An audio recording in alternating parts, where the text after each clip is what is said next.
It's been a long time. I shouldn't have left you. This is 3 Things with Dr. Jason Johnson. I know those of you who watch on a regular basis know that I talk about my 3 topics for the first minute. Then you see the full video on YouTube. Today is kind of different. 1, I'm not usually outside. 2, I got this old-fashioned Lombardi hat on. 3, I got a Russell Wilson jersey on. So what does that mean? Today, we're going to talk a little bit about sports and some breaking news before I go into the rest of my topics. So 3 topics for today. 1, big announcement. Russell Wilson, husband of Ciara, has been benched for Jackson Dart for the New York Giants. 2, why does this matter to us? And it should, as a labor issue, a race issue, and a sports issue. And 3, why this has led to me and a lot of other people being really, really less enthusiastic about the NFL this season. So those are 3 topics today. That's what I'm going to break down with my Lombardi hat, my Russell Wilson jersey. So, big announcement that just came out. Russell Wilson, who has played for 3 games with the New York Giants, has been benched for Jackson Dart, a young, newly drafted quarterback who's going to take over, a young quarterback who happened to have tweeted support about a certain person who was recently unalived, and he's going to be taking over. Now, why is this happening? Well, the simple reason is that Russell Wilson hasn't played that well. His first game, he wasn't great. His second game, he broke records. He was phenomenal. His third game, he didn't play that well. So the team is 0-3. Under most circumstances, that's not the craziest time where you would actually go in and switch a quarterback around.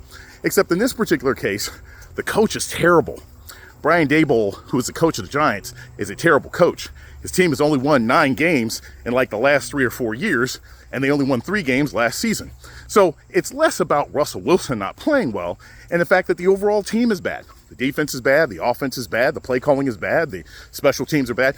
Everything about the Giants is bad. And Daboll, who probably never should have been hired anyway, but there's a lot of affirmative action for white coaches in the NFL, is desperately trying to protect his job. And he thinks, hey, if I put in the young guy, maybe I'll save myself. So that's kind of what's happening here. But anybody who was watching sports knew that this was coming soon. They knew that Russell Wilson was going to be on a short leash. They knew that Brian Daboll was probably going to get fired. And they knew that they were going to try and blame the black quarterback and put in the young white guy as soon as things looked like the coach was about to get fired. Heard reports all last week that Brian Daboll was on a string or on a hot seat, so you knew what he was going to do. Also, to quote Bomani Jones, who's a great podcaster and sports analyst, whenever a black quarterback has a white backup, you know their time is limited. Black quarterbacks that have backups tend to be a lot more safe. So, topic number 2. Why should we care about this? And this is what I always tell people about our sports. I've said this when we talked about Shedeur Sanders. I've said this when we talked about everybody from RG3 to Cam Newton. The league, the NFL, is just as racist and problematic as every other part of American society. And it's not a league that wants black men to achieve certain levels of success. Now, I know people are going to be like, wait a minute, there's successful black people. No. I'm not talking about black people who are running backs. I'm not talking about black men who actually win Super Bowls. I'm saying they don't want older black quarterbacks to achieve the level of success and authority and influence in organizations that is easily given to white quarterbacks. White quarterbacks are allowed to play into their 30s, sometimes their 40s, even if they are mediocre, because at the end of the day, they are inherently given a level of respect that running black quarterbacks are seldom given. You look around the league today, you've got, I think, 6 or 7 quarterbacks who are over the age of 34 who are actually starting. Only 2 are black. One is Russell Wilson, who just got benched, and the other is Geno Smith, who was basically kind of Willie Beeman and just has been dragged along by his coach, Pete Carroll. Meanwhile, you have guys like Matt Stafford, who basically was mediocre for his entire career, but was given an offer and an opportunity to play with the Rams, who are a super successful team, so now people like him.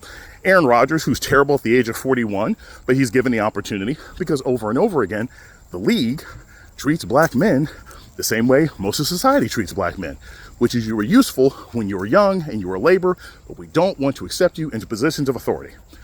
A veteran quarterback is someone who has the opportunity to call their own plays. A veteran quarterback is afforded levels of respect and deference in the organization. A veteran quarterback is often given their own office, special play calling abilities, audibles, all things that we have seen consistently denied to older black quarterbacks. That's why Cam Newton isn't playing anymore. That's why RG3 isn't playing anymore. Because if you're older and you're black, they don't want to give you that level of respect. Will that change? Very likely. I think Lamar Jackson will probably stay in his job for years. I think Patrick Mahomes will probably stay in his job for years. But that is a new generation. And as Jason Reed pointed out in ESPN, we have a unique year when it comes to black quarterbacks, where this is the largest number of black starting quarterbacks in the history of the league. But it doesn't mean that that works for the previous generation. So when you look at people like McNabb, you look at people like Russell Wilson, you look at people like Cam Newton, they are often still forced in these positions of when you can't run and you're not a wealthy horse anymore, and you're not somebody who we can push around, we don't want you. But we will give that deference to white athletes. We will give that deference to white quarterbacks, even if they've had problems, even if they've been injured, even if they haven't shown that they can handle the job, a la Kirk Cousins, a la Joe Flacco, and dozens of other white quarterbacks who are given the opportunity, Andy Dalton, to continue to play and continue to start in ways that black ones are not. So, third reason, really simple here. Why this makes the NFL as a whole look bad? Well, because the fact of the matter is, Russell Wilson, for all the criticism, and I get this from experts, he's probably a Hall of Fame quarterback. He probably won't get in on the first draft, but he'll get in eventually. And what you're seeing is that in a generation where you don't have a lot of African Americans in the Hall of Fame as quarterbacks, still the most elite position in all of American sports, more than basketball players, more than pitchers, more than coaches, it is still a sign of how this league, which is still run by 99% white men, which still has less than 10% black coaches, which still often consistently denies black coaches and quarterbacks opportunities to compete effectively. It shows that no matter how successful you are, they will still consistently put you in your place. Now, I'll close with this. That's my third thing. I don't know how Jackson Dart is going to do. And frankly, it doesn't really matter because the coach, Brian Daboll, is very likely going to get fired. But what I do know is this. This is a sign, and this is a reminder to everybody who watches sports right now to remember it ain't no different than our society as a whole. There are lots of 34, 35, 36, 37-year-old black men out there who would love to play quarterback. One of which is, what's his name? Oh yeah, Colin Kaepernick.